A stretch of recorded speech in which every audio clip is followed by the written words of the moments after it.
Hi friends, welcome to Deepika reviews. ఈ video మీకు నచ్చినట్లయితే వీడియోని లైక్ చేసి షేర్ చేసి సబ్స్క్రైబ్ చేసుకోవడం మర్చిపోకండి. సిద్ధు రెడీ అయి బయటికి వెళ్ళబోతూ ఉండగా జయనందన్ కారు వచ్చి సిద్ధు వాళ్ళ ఇంటి ముందు ఆగుతుంది. కారులో నుంచి జయనందన్ దిగి నడుచుకుంటూ వస్తూ ఉంటాడు. జయనందన్ని చూసిన సిద్ధు జయ్యేంటి ఇలా వచ్చాడు అని మనసులో అనుకొని జైకి ఎదురు వెళ్తూ ఉంటాడు. హాయ్ జై అని సిద్ధు అంటూ ఉంటాడు. హాయ్ సిద్ధు అని చెప్పి జయనందన్ అంటూ ఉంటాడు.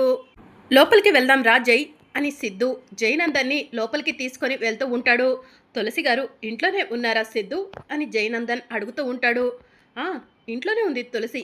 తులసితో ఏదైనా పని ఉండొచ్చారా అని చెప్పి సిద్ధు అడుగుతూ ఉంటాడు. తులసి గారితో మీతో ఇద్దరితో పనుండే వచ్చాను అని చెప్పి జయనందన్ చెప్తూ ఉంటాడు. ఇద్దరితో పనుండా అని చెప్పి సిద్ధు మనసులో అనుకుంటూ ఉంటాడు. ఇక జయనందన్ని లోపలికి తీసుకెళ్ళి కూర్చో జై, తులసిని తీసుకొస్తాను అని సిద్ధు తులసి రూమ్లోకి వెళ్తాడు. ఏంటండి ఇలా వచ్చారు అని తులసి అడుగుతూ ఉంటుంది. నీకోసం జై వచ్చాడు అని చెప్పి సిద్ధు చెప్తూ ఉంటాడు.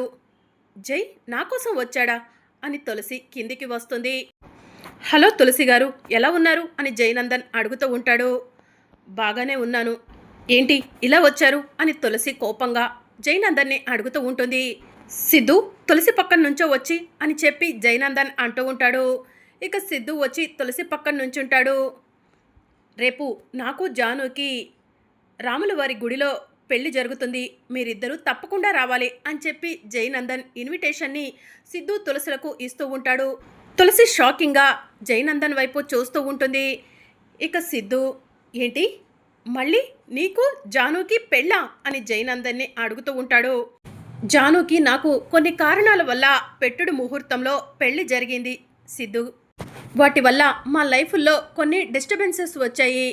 అందుకే మంచి ముహూర్తం చేసి మళ్ళీ పెళ్లి చేసుకోవాలనుకుంటున్నాము. మా లైఫ్లో ఉన్న డిస్టర్బెన్సెస్ అన్నీ పోవాలని అని చెప్పి జయనందన్ చెప్తూ ఉంటాడు. ఓహో అవునా అని చెప్పి సిద్ధు అంటూ ఉంటాడు. సరే తులసి గారు, రేపు ఉదయం 10 o'clockకి రాముల వారి గుడిలో మీరు సిద్ధు తప్పకుండా రావాలి అని జయనందన్ చెప్తూ ఉంటాడు. తప్పకుండా వస్తాను జై అని సిద్ధు చెప్తూ ఉంటాడు. సరే సిద్ధు బాయ్ అని చెప్పి జయనందన్ అంటూ ఉంటాడు. ఇక తులసి జాను మళ్ళీ ఈ దుర్మార్గుడితో తాళి కట్టించుకోవడం ఏంటి అని ఆలోచిస్తూ ఉంటుంది. వెంటనే తన రూమ్కి వెళ్తుంది. ఇక సిద్ధు జయనందన్ని పంపించడానికి కారు వరకు వెళ్తాడు. ఇక తులసి వెంటనే జానుకి ఫోన్ చేసి జాను ఫోన్ లిఫ్ట్ చేయగానే జాను నీకు పిచ్చి పట్టిందా అని అడుగుతూ ఉంటుంది. ఏంటక్క, జై సార్ ఇంటికి వచ్చారా, పెళ్లి ఇన్విటేషన్ ఇచ్చారా అని జాను అడుగుతూ ఉంటుంది. అవును, అయినా నువ్వు ఆ దుర్మార్గుడు గురించి తెలిసి మళ్ళీ ఎలా తాళి కట్టించుకుంటున్నావు జాను అని తులసి అడుగుతూ ఉంటుంది. అక్క, జై సార్ ఇప్పుడు మారారు. జై సార్ని నేను మార్చుకున్నాను. ఆయన మునుపటి జైలా లేరక్క. ప్రేమ, ఆప్యాయత, అనురాగాలపై అభిమానంతో ఉన్నారక్క అని జాను చెప్తూ ఉంటుంది. జాను నువ్వు చెప్పేది నిజమా? నువ్వు తొందరపడ్డావేమో అనిపిస్తుంది అని తులసి అంటుంది. లేదక్క, బాగా ఆలోచించే నిర్ణయం తీసుకున్నాను అని చెప్పి జాను చెప్తూ ఉంటుంది. సరే జాను, అమ్మ నాన్నలు ఏమంటున్నారు అని తులసి అడుగుతూ ఉంటుంది. జై సార్ మారటాన్ని అమ్మ నాన్న కూడా కనిపెట్టారక్క. అంతేకాదు పెళ్ళైన తర్వాత నేను జై సార్తో కలిసి ఆ ఇంటికి వెళ్ళట్లేదు. అమ్మ నాన్నలతో కలిసి జై సార్తో కలిసి ఇక్కడే ఉంటున్నాను అని చెప్పి జాను చెప్తూ ఉంటుంది. అందుకు జై ఒప్పుకున్నాడా అని తులసి అడుగుతూ ఉంటుంది. ఒప్పుకున్నారక్క, చెప్పాను కదా జై సార్ ఇప్పుడు పూర్తిగా మారిపోయారని అని చెప్పి జాను అంటుంది. అంతకు మించి నాకేం కావాలి జాను, నువ్వు జై సార్తో సంతోషంగా ఉండటమే నేను కోరుకుంటున్నాను అని చెప్పి తులసి చెప్తూ ఉంటుంది. సరే అక్క, పెళ్లి పనుల్లో బిజీగా ఉన్నాను, ఉంటాను అని చెప్పి జాను ఫోన్ కట్ చేస్తుంది. దేవుడా, నా చెల్లెల జీవితం బాగుండేలా చెయ్యి అని చెప్పి తులసి మనసులో అనుకుంటూ ఉంటుంది. ఇక మరోవైపు సూపర్నిక ఒంటరిగా కూర్చొని ఆలోచిస్తూ ఉంటుంది. భార్గవ్, సుబ్బు ఏం ఆలోచిస్తున్నావు అని అడుగుతూ ఉంటాడు. ఖుషీని మన దగ్గరికి ఎలా తీసుకొచ్చుకోవాలా అని ఆలోచిస్తున్నాను అని సూపర్నిక చెప్తూ ఉంటుంది. మనకు ఉన్న ఒకే ఒక్క ఆప్షన్ ఆ బసవరాజు. ఆ బసవరాజు వల్ల తప్ప మనం ఆ ఖుషీని మన దగ్గరికి తీసుకొచ్చలేము సుబ్బు అని భార్గవ్ చెప్తూ ఉంటాడు. ఆ బసవరాజుకి ఏమిచ్చి వలవేయాలో అర్థం కావట్లేదు భార్గవ్ అని సూపర్నిక చెప్తూ ఉంటుంది. ఆ బసవరాజు వీక్నెస్ ఏంటో తెలుసుకుంటాను అని చెప్పి భార్గవ్ చెప్తూ ఉంటాడు. సరే ఆ పనిలో ఉండు భార్గవ్ అని సూపర్నిక్ అంటుంది. ఇక మరోవైపు జాను వాళ్ళు గుడి దగ్గరకు వెళ్తారు. పంతులు గారు పెళ్లి కోసం అన్ని ఏర్పాట్లు చేస్తూ ఉంటారు. పంతులు గారు అన్ని ఏర్పాట్లు పూర్తయినాయా అని లక్ష్మి అడుగుతూ ఉంటుంది. అబ్బాయి అమ్మాయి వచ్చి పీటల మీద కూర్చుంటే పెళ్లి జరిపిస్తాను, ముహూర్త సమయం కూడా అయ్యింది అని పంతులు గారు చెప్తూ ఉంటారు. మా పెద్దమ్మాయి తులసి, మా అల్లుడు గారు సిద్ధు వస్తున్నారు, వాళ్ళు రాగానే మొదలు పెడదాం పంతులు గారు అని చెప్పి లక్ష్మి చెప్తూ ఉంటుంది. అమ్మా, గతంలో కూడా ముహూర్త బలం లేకుండా వీళ్ళకు పెళ్లి జరిగింది. వచ్చే వాళ్ళ కోసం ఎదురు చూస్తూ ఉంటే ముహూర్తం దాటిపోయే అవకాశం ఉందమ్మా అని పంతులు గారు చెప్తూ ఉంటారు. పంతులు గారు, అమ్మాయి అల్లుడు ఈ పాటికే దగ్గరికి వచ్చేసి ఉంటారు, మీరు మొదలు పెట్టండి అని శ్రీనివాసరావు చెప్తూ ఉంటాడు. ఇక జాను జయనందన్ వెళ్ళి పీటల మీద కూర్చుంటారు. పంతులు గారు మంత్రాలు చదువుతూ ఉంటారు. ఈలోగా తులసి సిద్ధు ఇద్దరు కూడా గుడి దగ్గరకు వస్తారు. జానుని చూసి తులసి సంతోషపడుతూ ఉంటుంది. ఇక తులసి జాను దగ్గరకు వెళ్ళి, జాను, ఇక మీదటైనా నీ జీవితం బాగుండాలని మనస్ఫూర్తిగా కోరుకుంటున్నాను, ఆల్ ది బెస్ట్ జాను అని తులసి చెప్తూ ఉంటుంది. థ్యాంక్ యూ అక్క, థ్యాంక్ యూ సో మచ్ అని చెప్పి జాను చెప్తూ ఉంటుంది. ఇక పంతులు గారు మంత్రాలు చదువుతూ పూజ జరిపిస్తూ ఉంటారు. ఇక మరోవైపు విజేంద్ర వర్మ ఇంటికి పోలీస్ వాళ్ళు వెళ్తారు. ఏంటి ఎస్ఐ గారు ఇలా వచ్చారు అని విజయేంద్ర వర్మ అడుగుతూ ఉంటాడు.